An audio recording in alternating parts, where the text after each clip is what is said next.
Hello everyone, A to Z education या YouTube चॅनलमध्ये तुम्हा सर्वांचं स्वागत आहे. या अगोदरच्या व्हिडिओमध्ये आपण नाऊनचे जे 2 टाईप्स होते, कॉमन नाऊन आणि प्रॉपर नाऊन, याबद्दल माहिती पाहिलेली होती. त्याच्याही अगोदर आपण फक्त नाऊनबद्दल इन्फॉर्मेशन पाहिलेली होती. फक्त नाऊनसाठी असणारा व्हिडिओ मी ऑलरेडी अपलोड केलेला आहे आणि त्याचबरोबर नाऊनचे असणारे टाईप्स, त्याच्यामध्ये कॉमन नाऊन आणि प्रॉपर नाऊन याचं असणारं एक्सप्लेनेशन, त्याच्याशी रिलेटेड असणारा व्हिडिओ मी ऑलरेडी अपलोड केलेला आहे. ते 2 व्हिडिओ जर तुम्ही अजून पाहिले नसतील तर अगोदर ते 2 व्हिडिओ तुम्ही अवश्य पहा, म्हणजे तुमची ती कन्सेप्ट क्लिअर होईल की नाऊन म्हणजे काय आणि त्या नाऊनमध्ये कोणकोणते टाईप्स येतात. बरं, त्यामध्ये असणारे टाईप्स, मग त्या टाईप्समध्ये नक्की कोणत्या कॅटेगरीमध्ये कॉमन नाऊनमध्ये आपण त्याला इन्क्लूड करू शकतो किंवा प्रॉपर नाऊनमध्ये आपण कोणकोणती नावं इन्क्लूड करू शकतो, म्हणजे एक्झाम्पल्स कोणते येऊ शकतील, याच्याशी रिलेटेड असणारी तुमची कन्सेप्ट, क्वेरी सगळं काही क्लिअर होईल ज्यावेळेला तुम्ही प्रथम नाऊन आणि नाऊनचे असणारे 2 टाईप्सच्या रिलेटेडचे असणारे व्हिडिओज ज्यावेळेला तुम्ही पाहाल त्यावेळेला तुमची ती कन्सेप्ट क्लिअर होईल. आता आजच्या या व्हिडिओमध्ये आपण नेक्स्ट पॉईंट पाहणार आहोत, तो आहे प्रोनाउन्स. येस, कोणता? प्रोनाऊन. आता नाऊन म्हणजे काय हे तर तुम्हाला माहितीच आहे, नाऊनचे टाईप्स तुम्हाला माहिती आहेत. तर आता प्रोनाऊन म्हणजे काय, त्याचे एक्झाम्पल्स कोणते, ते आपण आजच्या व्हिडिओमधून पाहणार आहोत. सो व्हिडिओ शेवटपर्यंत नक्की पहा, व्हिडिओला स्किप करू नका. बेसिक जर तुमच्या या गोष्टी क्लिअर झाल्या तर तुम्हाला काहीही प्रॉब्लेम येणार नाही. खूप सोपं आहे, अगदी छोट्या छोट्या एक्झाम्पल्समधून आपली कन्सेप्ट लगेच क्लिअर होते की नाऊन म्हणजे काय, त्याचे टाईप्स कोणते आहेत किंवा प्रोनाऊन म्हणजे काय. तर प्रोनाऊन म्हणजे काय, तर एखाद्या व्यक्तीचं नाव घ्यायच्या ऐवजी, मग एखादा स्टुडंट असेल तर त्याचं पर्टिक्युलर नाव जर बॉयज असेल तर त्या बॉयला काय म्हणतो आपण, ही म्हणतो. मुलगी असेल तर शी म्हणतो. ठीक आहे. मग दे, वी, अस असं म्हणजे नावाच्या ऐवजी तुम्ही जे काही वर्ड वापरता त्याला आपण प्रोनाऊन म्हणतो. मग याच्यामध्ये पण फर्स्ट पर्सन, सिंग्युलर पर्सन आणि थर्ड पर्सनचा पॉईंट आहे की यामध्ये काय आहे, pronoun that indicates first person are I and we. म्हणजे मी स्वतःचं नाव सांगण्याऐवजी मी जर आय असं म्हटलं तर आय हे झालं प्रोनाऊन आणि त्याच जागेवर मी माझंच नाव सांगितलं तर मला जे काही नाव आहे त्याला आपण नाऊन म्हणतो. पण नावाच्या ऐवजी, मग मी स्वतःच्या नावाच्या ऐवजी आय हे जर इंडिकेट केलं तर त्याला आपण काय म्हणतो, प्रोनाऊन म्हणतो. किंवा घरातील आपण सगळे, वी, आपण सगळी मुलं, वी, किंवा आपण सगळे फॅमिली मेंबर्स, वी. मग वी हे काय झालं, तर प्रत्येक फॅमिली मेंबरचं नाव घेण्याच्या ऐवजी जर आपण वी हा वर्ड वापरला तर त्याला आपण प्रोनाऊन म्हणतो आणि तो सिंग्युलर पर्सनमध्ये येतो. नेक्स्ट आहे the pronoun that indicates second person is you. म्हणजे काय, तर दुसऱ्याबद्दल आपल्याला काहीतरी सांगायचं आहे, तुमच्याबद्दल, यू, तर तुमचं नाव घेण्याच्या ऐवजी आपण काय म्हणतो, यू हा शब्द वापरतो. त्यावेळेला यू हे काय झालं, प्रोनाऊन झालं. आणि त्याचबरोबर pronoun that indicate third person are he, she, it and they. He म्हणजे काय, एखाद्या मुलाचं नाव आपल्याला घ्यायचं असेल पण त्याचं मुलाचं नाव न घेता त्याला काय, बॉय आहे मग आपण काय म्हणतो, ही.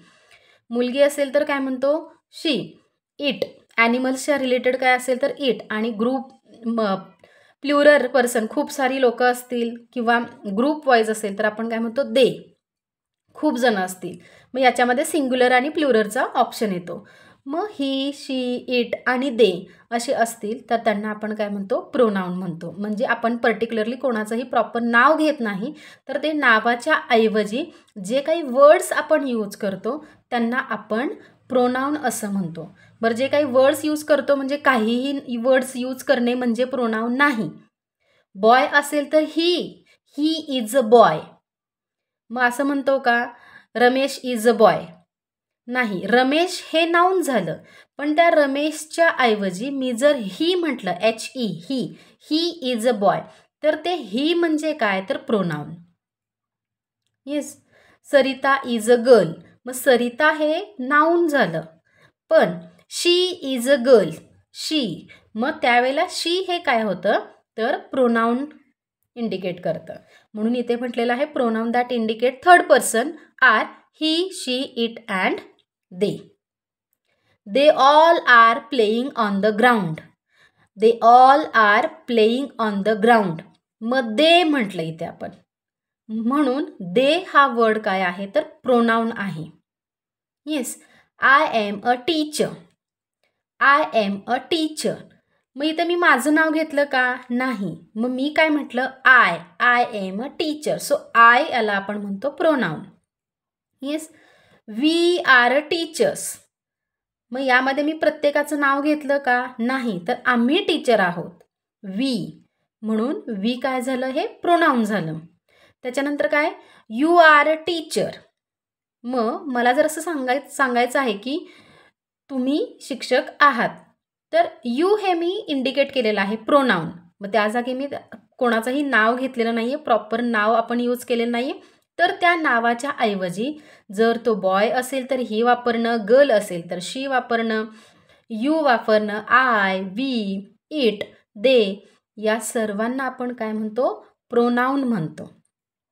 ऑल ओव्हर म्हणजे काय तर नावाच्या ऐवजी जो वर्ड आपण इथे यूज केलेला आहे, मग तो आय असेल, वी असेल, ही, शी, इट, दे असेल, यू असेल, अस असेल, हिम, हिमसेल्फ, दे, देमसेल्फ, देम. मग असे जे वर्ड्स आहेत याला आपण प्रोनाऊन असं म्हणतो. त्याला काय म्हणतो प्रोनाऊन म्हणतो. आता या प्रोनाऊनमध्ये पण आपण सिंग्युलर आणि प्लुरलच्या बद्दलचा व्हिडिओसुद्धा आपण पाहणार आहोत. म्हणजे सिंग्युलरमध्ये काय येणार आणि प्लुरलमध्ये काय येतं. आय हे सिंगल आहे, मग आय हे सिंगल असेल तर प्लुरलमध्ये काय होणार वी, आय, वी. यू हा सिंग्युलरमध्ये पण यूच वर्ड वापरतो आणि प्लुरलमध्ये सुद्धा यूच वर्ड वापरतो, यू, यू. आता नंतर ही, शी, इट हे सिंग्युलरमध्ये येतं, ही, शी, इट. आणि या तिघांना जर आपण प्लुरलमध्ये कन्वर्ट करणार असू तर त्याचं होतं they, I, we, you, you, he, she, it, they. 2 columns करायचे, एका कॉलममध्ये सिंग्युलर म्हणा, दुसऱ्या कॉलममध्ये प्लुरल म्हणा. मग आय सिंग्युलर असेल तर आयचा प्लुरल होणार we, you, you, he, she, it, they. अशा पद्धतीने आपण सिंग्युलर आणि प्लुरलमध्ये सुद्धा या प्रोनाऊन्सना आपण कन्वर्ट करू शकतो. तर हे झालं आजच्या प्रोनाऊनबद्दल. सो आजचा व्हिडिओ कसा वाटला हे कमेंट करून नक्की कळवा. व्हिडिओला लाईक करा, शेअर करा आणि तुम्ही जर A to Z एज्युकेशन या चॅनलवरती नवीन असाल तर या चॅनलला सबस्क्राईब करायला विसरू नका. थँक्यू.